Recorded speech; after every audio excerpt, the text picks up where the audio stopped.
Pemirsa, Menteri Pemberdayaan Perempuan dan Perlindungan Anak (PPPA) Arifatul Khairi Fauzi mengusulkan agar dilakukan pergantian gerbong di mana gerbong paling belakang dan paling depan diisi oleh laki-laki. Sementara untuk perempuan mengisi gerbong bagian tengah. Taruh di paling depan, paling belakang supaya tidak terjadi rebutan. Tapi dengan peristiwa ini kita mengusulkan kalau bisa yang perempuan itu ditaruh di tengah. Jadi yang laki-laki di ujung, yang depan belakang itu laki-laki, jadi yang perempuan di tengah.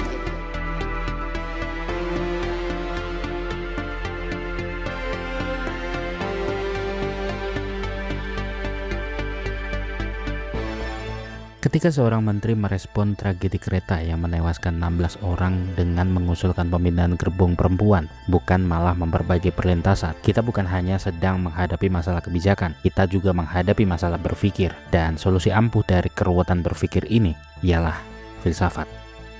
Sayangnya, kelas filsafat belum diwajibkan di level pendidikan menengah atas. Bahkan di level perguruan tinggi, prodinya menjelang akan ditiadakan.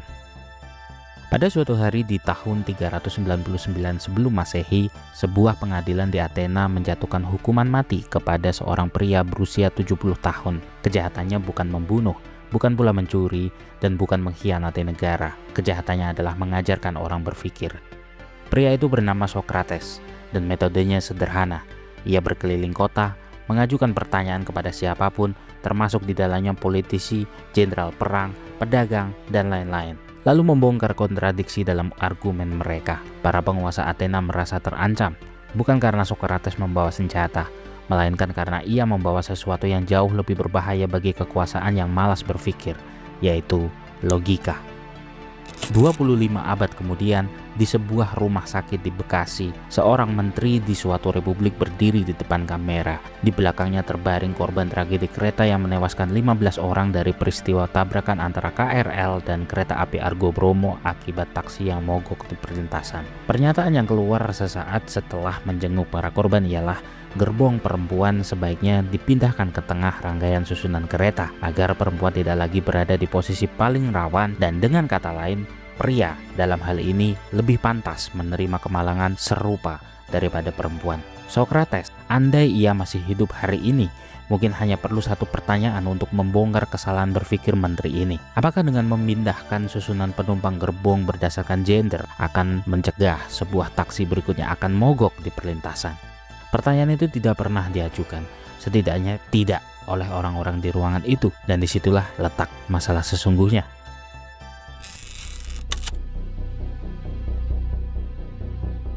Pernyataan Menteri Arifa Fauzi tentang pemindahan gerbong perempuan bukan sekedar pernyataan yang kurang tepat. Dalam kerangka logika formal, disiplin yang sudah dikodifikasi oleh Aristoteles dalam Organon lebih dari 2 milenium yang lalu menjelaskan pernyataan itu mengandung setidaknya 3 kesalahan berpikir yang bisa diidentifikasi oleh mahasiswa semester pertama jurusan filsafat. Pertama, red herring atau ignoratio elenchi, yang artinya menjawab pertanyaannya tidak ditanyakan. Isu dan poin sesungguhnya adalah mengapa taksi bisa mogok di perlintasan aktif dan mengapa infrastruktur keselamatan gagal mencegah tabrakan. Posisi gerbong perempuan dalam rangkaian tidak memiliki hubungan kausal apapun dengan kecelakaan. Memindahkan gerbong khusus perempuan ke tengah tidak akan menghentikan tabrakan berikutnya, melainkan hanya memindahkan siapa yang menjadi korban. Kedua, false dikotomi, yang artinya menyederhanakan realitas menjadi 2 pilihan semu. Pernyataan itu mengimplikasikan bahwa penumpang hanya bisa aman atau tidak aman berdasarkan posisi gerbong. Padahal dalam tabrakan berkecepatan tinggi, seluruh rangkaian akan terdampak. Meletakkan perempuan di tengah dan laki-laki di ujung hanya memindahkan risiko, bukan menghilangkannya. Dan secara implisit, menteri ini memperlakukan nyawa laki-laki sebagai hal yang lebih expendable. Menko Infrastruktur Agus Harimurti Yudhoyono menangkap hal ini dengan tepat. Perempuan sama saja tidak boleh menjadi korban dalam insiden apapun. Jadi yang kita fokuskan adalah bukan perempuan dan lakinya, tetapi bagaimana sistem transportasi kereta dan sistem transportasi publik lainnya ini aman, selamat. Menghadirkan rasa aman, nyaman, dan juga safety first itu benar-benar bukan hanya menjadi jargon, tapi benar-benar bisa kita terapkan dengan baik. Ketiga, special pleading, yang artinya memberikan perlakuan khusus tanpa justifikasi logis yang memadai. Respon yang benar terhadap tragedi transportasi adalah memperbaiki sistem transportasi, bukan mengatur ulang demografi penumpang berdasarkan gender. Yang membuat kasus ini penting bukan karena sang menteri adalah orang jahat karena niatnya jelas baik. Yang membuat kasus ini penting adalah karena ia memperlihatkan dengan sangat gamblang apa yang terjadi ketika seseorang yang memegang kekuasaan publik tidak pernah dilatih membedakan penyebab dari akibat, korelasi dari kausalitas, premis dari kesimpulan, dan ini bukan kasus tunggal. Masih banyak pernyataan-pernyataan yang tidak logis keluar dari mulut pejabat pemerintahan, dari level rendah sampai ke level tertinggi. Dari pejabat yang menyarankan rakyat minum 2 liter susu sehari, hingga yang menjawab keluhan inflasi dengan cari uang yang lebih banyak. Contoh-contoh yang sudah sangat menunjukkan bahwa Indonesia memiliki koleksi logical fallacy pejabat publik yang cukup ekstrim untuk mengisi buku teks logika 1 semester penuh.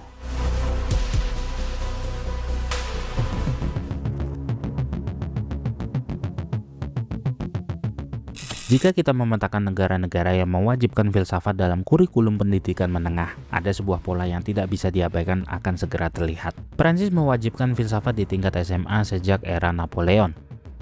Setiap tahun jutaan siswa kelas akhir atau disebut terminale menghadapi ujian esai selama 4 jam dengan pertanyaan seperti apakah kebebasan bisa ada tanpa negara, atau apakah mengetahui diri sendiri lebih mudah dari mengetahui orang lain. Tidak ada pilihan ganda, tidak ada hafalan, yang diuji adalah kemampuan menyusun argumen secara otentik, mempertahankan posisi secara koheren, dan mengantisipasi keberatan. Di jurusan sastra, filsafat diajarkan 8 jam per minggu, lebih banyak dari matematika. Italia mewarisi tradisi filsafat wajib dari era Renaissance. Jerman menawarkan filsafat sebagai alternatif setara pendidikan agama. Spanyol sempat mencabutnya, lalu memperjuangkannya kembali karena dianggap esensial untuk kewarganegaraan. Korea Selatan mengintegrasikan pendidikan etika dari sekolah dasar hingga menengah atas. Finlandia menjadikan critical thinking sebagai fondasi kurikulum nasional dan secara konsisten menempati peringkat teratas dari PISA. Lalu ada Brasil yang kisahnya paling relevan untuk Indonesia. Ketika diktator militer berkuasa pada 1964, filsafat adalah salah satu mata pelajaran pertama yang dicabut dari kurikulum karena dianggap subversif, lantaran mengajarkan orang mempertanyakan otoritas. Selama 2 dekade tanpa filsafat berhasil menghasilkan generasi yang lebih mudah dimanipulasi, lebih permisif terhadap korupsi, dan lebih lemah dalam partisipasi demokratis. Ketika demokrasi dipulihkan dan filsafat dikembalikan, dan pada 2008 dijadikan mata pelajaran wajib nasional di seluruh SMA di Brasil. Indonesia menempuh jalur yang nyaris identik tanpa menyadarinya. Orde Baru tidak mewajibkan filsafat. 4 dekade kemudian, hasilnya terpampang di depan kamera Rumah Sakit Bekasi dengan hanya 70-an program studi filsafat dari ribuan yang ada di seluruh universitas Indonesia dan mayoritas lulusan sarjana, termasuk yang kemudian menjadi pegawai negeri sipil, legislator, dan menteri. Mirisnya tidak pernah mempelajari logika formal, etika terapan, ataupun epistemologi. Mereka hanya diajari apa yang harus dipikirkan, bukan bagaimana cara berpikir.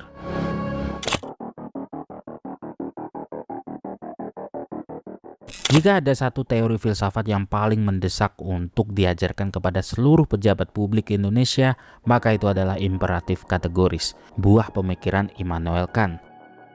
Prinsipnya radikal dalam kesederhanaannya, yaitu bertindaklah hanya menurut aturan yang kamu inginkan, menjadi hukum universal.